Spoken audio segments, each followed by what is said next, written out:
نحمده ونصلي على رسوله الكريم اما بعد فاعوذ بالله من الشيطان الرجيم بسم الله الرحمن الرحيم رب اشرح لي صدري ويسر لي امري واحلل عقدة من لساني يفقهوا قولي۔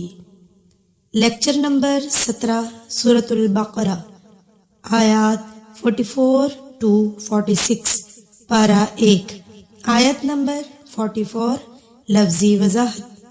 اتأمرون، کیا تم حکم دیتے ہو، الناس، لوگوں کو، بالبر، نیکی کا، وتنسون، اور تم بھول جاتے ہو، انفسکم، اپنے آپ کو، نفس یا جان ایک ہی بات ہے، اور انفس نفس کی جمع ہے، کم تمہارے، لہذا تم بھول جاتے ہو اپنی جانوں کو، وَأَنْتُمْ، حالانکہ تم، تتلون، پڑھتے ہو، تلاوت سے نکلتا ہے، پڑھتے ہو، واو نون اضافے کے لیے، پلورل بنانے کے لیے، یعنی تم سب لوگ تتلون، پڑھتے ہو، الکتاب، کتاب، افلا، کیا پھر نہیں، کیا، پھر لا نہیں، افلا،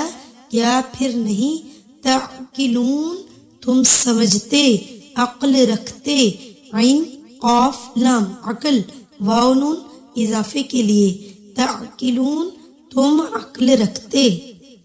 اب اسی آیت کی تفسیر سن لیجئے۔ کیا تم لوگوں کو نیکی کا حکم دیتے ہو، لوگوں سے کہتے ہو کہ وہ نیکی کریں؟ کسے کہا جا رہا ہے؟ بنی اسرائیل کو۔ ان کے علماء لوگوں کو وعظ کرتے تھے کہ حق کی پیروی کرو، حق پرست بنو، مگر جب سچائی سامنے آئی تو خود ہی سب سے پیچھے رہ گئے۔ جب حضرت محمد صلی اللہ علیہ وآلہ وسلم تشریف لائے تو خود ان کو ماننے میں سب سے پیچھے رہ گئے، اور ان سے کیا کہا جا رہا ہے کہ لوگوں کو تو نیکی کا حکم دیتے ہو مگر اپنے آپ کو بھول جاتے ہو، خود تم مانتے نہیں، لوگوں سے کہتے ہو، لوگوں کو نشانیاں بتاتے ہو کہ ہماری کتاب میں حضرت محمد صلی اللہ علیہ وآلہ وسلم کی جو نشانیاں موجود ہیں آپ انہی کے مطابق اس دنیا میں تشریف لائے، یہاں پر آئے، تو پھر وہ لوگ مان لیتے ہیں جن کو تم بتاتے ہو، اور خود تم اپنے آپ کو بھول جاتے ہو، وہ تم پڑھتے ہو کتاب۔ یعنی جو انسان کتاب پڑھتا ہے تو سب سے پہلے آواز اس کے اپنے کانوں میں جانی چاہیے، کانوں میں اور اپنے دل میں۔ تلاوت کسی کو سنانے کے لیے نہیں ہوتی، بلکہ تلاوت خود سمجھنے کے لیے ہوتی ہے۔ پھر فرمایا گیا کہ افلا تعقلون، کیا تم عقل سے کام نہیں لیتے؟ یہ بات شریعت میں تو ناپسند ہے ہی، عقل بھی اس بات کو ناپسند کرتی ہے کہ دوسروں کو نصیحت کرنا اور خود اس پر عمل نہ کرنا، عقل بھی اس کو ناپسند کرتی ہے کہ یہ غلط کام ہے۔ انسان کا ضمیر بھی انسان کو ملامت کرتا ہے کہ دوسروں کو نصیحت اور خود میاں فضیحت، یعنی کسی کو بھی نصیحت کرنے سے پہلے خود اپنے آپ پر بھی اس کو اپلائی کرنا چاہیے، خود پر بھی اس کو لاگو کرنا چاہیے۔ اس کا اثر بھی نہیں ہوتا جب تک کہ آپ خود اس کو فالو نہ کریں۔ آپ کی نصیحت کسی کو اثر نہیں دے سکتی، کسی کو فائدہ نہیں دے سکتی جب تک کہ آپ خود اس پر عمل نہیں کرتے۔ حدیث میں آتا ہے کہ اپنے نفس سے آغاز کرو، پہلے اس پر صدقہ کرو۔ سب سے پہلا صدقہ انسان کا اپنی ذات پر ہونا چاہیے، اگر بچ جائے کوئی چیز تو اپنے گھر والوں پر۔ اس کے بارے میں ایک واقعہ بھی ملتا ہے کہ ایک بچہ نبی کریم صلی اللہ علیہ وآلہ وسلم کی خدمت میں تھا، اور وہ یہودی تھا، آپ کا خادم تھا، وہ بیمار ہو گیا، قریب تھا کہ مر جائے۔ نبی کریم صلی اللہ علیہ وآلہ وسلم نے اسے اسلام کی دعوت دی۔ اس نے اپنے باپ کی طرف دیکھا تو باپ نے کہا مسلمان ہو جا۔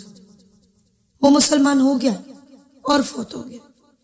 آپ صلی اللہ علیہ وآلہ وسلم نے فرمایا کہ اللہ کا شکر ہے کہ وہ بچہ میری وجہ سے مسلمان ہو گیا اور آگ سے بچ گیا۔ اس بچے کے باپ نے فرمایا تھا کہ ابو القاسم کی بات مان لو۔ خود مسلمان نہیں ہوا لیکن اپنے بچے کو کہہ دیا کہ آپ صلی اللہ علیہ وآلہ وسلم کی بات مان لو، ان کی دعوت پر ایمان لے آؤ، مسلمان ہو جاؤ۔ لیکن خود جو اس کا باپ تھا یہودی تھا وہ مسلمان نہیں ہوا۔ اور ایسے بہت سے باپ ہیں جو اولاد کو تو کہتے ہیں نماز پڑھو مگر خود نہیں پڑھتے۔ بہت سی مائیں ہیں جو اولاد کو کہتی ہیں کہ نماز پڑھو، قرآن پڑھو، لیکن خود نہیں پڑھتی۔ بہت سے لوگ کہتے ہیں کہ بچوں کی تربیت کیسے کریں، بچوں سے کہتے ہیں سچ بولو مگر خود نہیں بولتے۔ جو کام آپ نہیں کرتے وہ آپ کے بچے کیسے کر سکیں گے؟ بچوں کی تربیت کے لیے ضروری ہے کہ والدین خود رول ماڈل بنے۔ بچوں کے لیے عملی مثال بننے کی ضرورت ہے۔ حدیث میں آتا ہے کہ حضرت محمد صلی اللہ علیہ وآلہ وسلم فرماتے ہیں کہ شب معراج میرا گزر کچھ لوگوں پر سے ہوا جن کے ہونٹ اور زبانیں آگ کی کینچی سے کاٹی جا رہی تھی۔ میں نے حیرت سے پوچھا کہ یہ کون لوگ ہیں؟ تو جبرائیل علیہ السلام نے کہا یہ آپ کی امت کے خطیب ہے جو لوگوں کو نیکی کا حکم دیتے تھے اور خود اپنی خبر نہیں لیتے تھے، خود جو دل میں آتا کرتے لوگوں کو کہتے۔ ایک اور روایت ہے کہ حضور پاک صلی اللہ علیہ وآلہ وسلم نے فرمایا کہ بعض جنتی دوزخیوں کو دیکھ کر پوچھیں گے کہ تم آگ میں کیسے پہنچ گئے، حالانکہ تم تو ہمیں نصیحت کرتے تھے، تمہاری وجہ سے ہم جنت میں پہنچ گئے۔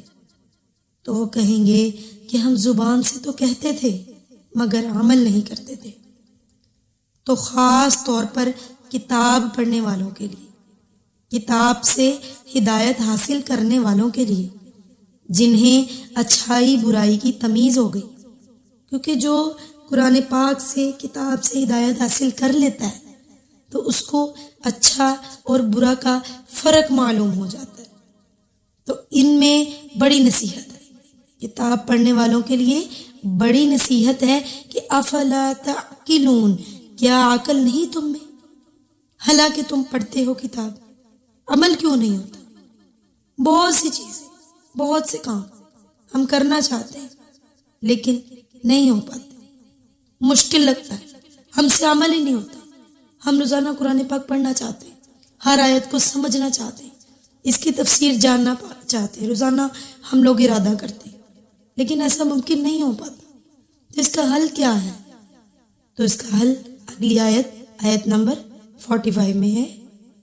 آیت نمبر 45 لفظی وضاحت، وَاسْتَعِینُوا، اور تم مدد حاصل کرو، بالصبر، صبر سے، والصلاۃ، اور نماز سے، اور انہا، بے شک وہ، لکبیرۃ، بڑی دشوار ہے، الا، مگر، علی، اوپر، الخاشعین، عاجزی کرنے والوں پر۔ اسی آیت کی تفسیر سن لیجئے۔ مدد مانگو صبر اور صلاۃ سے۔ سورۃ الفاتحہ میں بھی ہم نے پڑھا تھا ایاک نعبد و ایاک نستعین، عبادت کے لیے اللہ کی مدد ضروری ہے۔ یہ آسان نہیں ہے، عبادت آسان نہیں ہے، اللہ کی مدد کے بغیر ممکن نہیں۔ جہاں بھول ہو، غلطی ہو، وہاں فوری طور پر اللہ کی طرف رجوع کر لیا جائے۔ یہاں صلاۃ سے پہلے صبر کا ذکر آیا ہے، اور صبر سے مراد ہے اپنے نفس کو برائی سے روکنا، اپنے آپ کو کنٹرول کرنا۔ جہاں پتہ چلے کہ میرا یہ کام اللہ تعالیٰ کی مرضی کے خلاف ہے، وہاں خود کو روک لینا، اللہ سبحانہ تعالیٰ کی حرام کردہ چیزوں سے خود کو روک لینا۔ کہا گیا ہے کہ صبر بھی مشکل ہوتا ہے، اور صبر کے لیے کیا ضروری ہے؟ اللہ کی مدد، کہ اے اللہ مجھے صبر دے۔ حدیث میں آتا ہے کہ جو صبر کرنا چاہے گا اللہ اسے صبر دے دے گا. یعنی اگر آپ ایک دفعہ پختہ ارادہ کر لیتے ہیں اور پھر اس پر قائم رہتے ہیں کہ میں نے صبر کرنا ہے، تو اللہ تعالیٰ آپ کے لیے راستے ہموار کر دے گا. بلکہ جب بھی آپ کسی بھی نیکی کے کام کی نیت کرتے ہیں اور اس پر قائم رہتے ہیں تو پھر اللہ تعالیٰ آپ کے لیے آسانیاں پیدا فرما دیتے ہیں. غم اور خوف سے نکلنے کے لیے اللہ کی طرف رجوع. نبی کریم صلی اللہ علیہ وآلہ وسلم کا یہی طریقہ تھا. جب بھی کوئی مشکل پیش آتی فوراً نماز کے لیے دوڑتے، کیونکہ نماز میں ہم قرآن پاک بھی پڑھتے ہیں، ذکر بھی ہوتا ہے، سجدہ بھی ہوتا ہے، رکوع بھی ہوتا ہے. مگر یہ اتنا آسان نہیں ہے. بہت سے لوگ پریشانی کے وقت بھی ہاتھ پر ہاتھ دھر کر بیٹھے رہتے ہیں، نہ اٹھتے ہیں نہ وضو کرتے ہیں. ان کے لیے بھی بتا دیا گیا ہے کہ ان کے لیے نماز آسان ہے، بہت بھاری ہے، مگر خاشعین کے لیے بہت ہلکی ہے. خاشعین جن کی نمازوں میں خشوع ہے. خشوع کیا ہے؟ دل کے ٹھہراؤ کا نام، جو اللہ کی عظمت اور ڈر سے دل میں آتا ہے، اور جب دل میں آتا ہے تو نماز میں بھی چھلکتا ہے اور عام زندگی میں بھی. اس کی وضاحت کے لیے عروہ بن زبیر کی مثال بیان کریں گے. عروہ بن زبیر مدینہ کے 7 فقہاء میں سے ایک ہے، تابعین میں سے ہے، صحابہ کے بعد کی جنریشن. ان کے پاؤں میں آبلہ پڑ گیا. اتباع نے کہا کہ پاؤں کاٹنا پڑے گا. اب اس زمانے میں کوئی ایسا سسٹم نہیں تھا کہ بے ہوش کر کے پاؤں کاٹ لیا جائے. تو کہنے لگے ٹھیک ہے، نماز کے وقت آؤں، جب میں نماز میں ہوں تو میرا پاؤں کاٹ لینا. کیونکہ ان کا اللہ سے ایسا شدید تعلق تھا کہ جب وہ اللہ کے دربار میں حاضر ہوتے تو ہر دوسری چیز بھول جاتے. تو خشوع کیا ہے؟ اتنا انہماک، اتنا شوق، اتنی اٹینشن، اتنا فوکس کہ آپ ایک چیز میں اس قدر ڈوب جائیں کہ آپ کو دوسری چیزوں کا ہوش ہی نہ رہے، کہ آپ نماز میں اس قدر کھو جائیں کہ آپ کو یہ پتہ ہی نہ چلے کہ میرے ارد گرد کیا ہو رہا ہے. یہ ہے خشوع، پوری توجہ.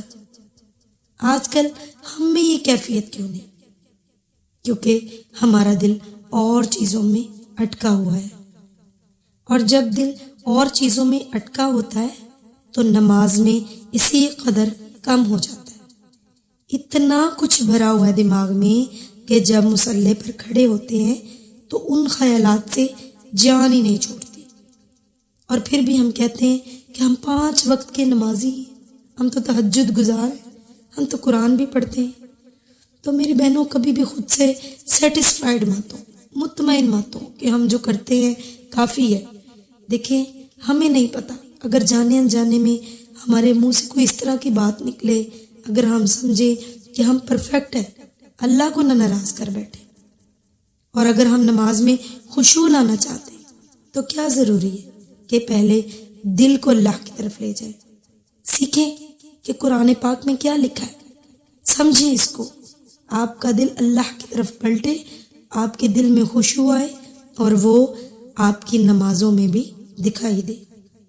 انسان کی زندگی اللہ کی مرضی کے مطابق نہیں ہو سکتی جب تک اس کی نماز درست نہیں. نماز ایک ٹیسٹ ہے. جیسے ہم بخار چیک کرنے کے لیے تھرمامیٹر استعمال کرتے ہیں نا، اسی طرح معلوم کرنے کے لیے کہ ہم کیسے مسلمان ہیں اپنی نماز چیک کر لیجیے. نماز ایک ٹیسٹ ہے آپ کا. جس طرح بلڈ ٹیسٹ سے پتہ چل جاتا ہے کہ کیا بیماری ہے، اسی طرح نماز سے بھی پتہ چل جاتا ہے کہ انسان کیسا مسلمان ہے. نماز کو جانچنے کے لیے دیکھیے کہ کیا وہ وقت پر ہے، اس میں خشوع ہے، کیا وہ سنت کے مطابق ہے. کیونکہ خاشع ہی نماز کا حق ادا کر سکتا ہے. اور خاشع کون ہوتے ہیں، اس کی وضاحت اگلی آیت میں سنیے. آیت نمبر 46، لفظی وضاحت. الذین، وہ جو، یظنون، یقین رکھتے ہیں، انہم، کہ وہ، ملاقو، ملنے والے ہیں، روبرو ہونے والے ہیں، ربہم، اپنے رب سے، وَأَنَّهُمْ، اور یہ کہ وہ الیہ اسی کی طرف راجعون لوٹنے والے ہیں۔ اب اس آیت کی تفسیر سن لیجئے۔ وہ جو یقین رکھتے ہیں کہ وہ اپنے رب سے ملاقات کرنے والے ہیں تو وہ اس بڑی ملاقات سے پہلے ہی دن میں بہت دفعہ اللہ سے ملاقات کرتے ہیں۔ جب انسان اپنے کسی پیارے دوست سے ملاقات کرے تو کوئی مداخلت اچھی لگتی ہے اندر؟ نہیں۔ یا کوئی کام کہہ دے درمیان میں تو بالکل اچھا نہیں لگتا۔ مگر اللہ سے ملاقات کے وقت ہماری کیفیت کیا ہوتی ہے؟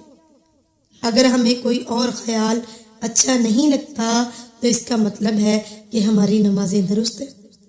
صحابہ کرام رضی اللہ تعالیٰ عنہ کی نماز کیسی ہوتی تھی؟ بالکل بیگانے ہو جاتے ہر چیز سے۔ حضرت عائشہ رضی اللہ تعالیٰ عنہ فرماتی ہیں کہ نبی کریم صلی اللہ علیہ وآلہ وسلم گھر والوں میں بیٹھے ہوتے، ہنس بول رہے ہوتے، لیکن جب نماز کا وقت آتا بالکل بیگانے ہو جاتے ہم سے، جیسے پہچانتے ہی نہ ہو۔ نماز سے مراد ملاقات ہے اللہ سے۔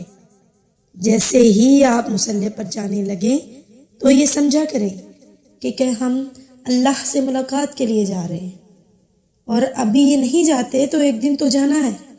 بے شک وہ اسی کی طرف لوٹ کر جانے والے ہیں۔ ان لوگوں کو یقین ہوتا ہے کہ ایک دن ہم نے اللہ کی طرف ہی لوٹ کر جانا ہے۔ جانے کا جو شوق ہے وہ ان کی نمازوں کی حالت درست کر دیتا ہے۔ سورۃ البقرہ کی ابتدا میں پڑھا تھا کہ مومن یا خاشع اللہ سے ملاقات پر یقین رکھتے ہیں۔ خاشع ہونے کے لیے آخرت پر پورا یقین رکھنا ضروری ہے۔ اپنی نماز کو درست کرنے کے لیے آخرت پر یقین ضروری ہے۔ اللہ کی ملاقات کا شوق ضروری ہے۔ دنیا میں انسان کو جس سے ملاقات کا شوق ہوتا ہے تو اسی شوق کو مد نظر رکھتے ہوئے تجربہ کریں کہ جس طرح ہمیں اپنے پیارے دوست یا فلاں شخص کے ساتھ ملاقات کا شوق ہے، کیا اسی طرح ہمیں اللہ کے ساتھ ملاقات کا بھی شوق ہے؟ کیا اسی طرح ہمیں نماز پڑھنے کا بھی شوق ہے؟ کیونکہ در حقیقت نماز اللہ تعالیٰ سے ملاقات ہی تو ہے۔ اور اگر آپ کو شوق نہیں ہے تو سب دعوے جھوٹے ہیں کہ ہمیں اللہ سبحانہ تعالیٰ سے محبت ہے۔ اگر محبت ہے تو نماز کا انتظار بھی رہے گا۔ وآخر دعوانا ان الحمد للہ رب العالمین۔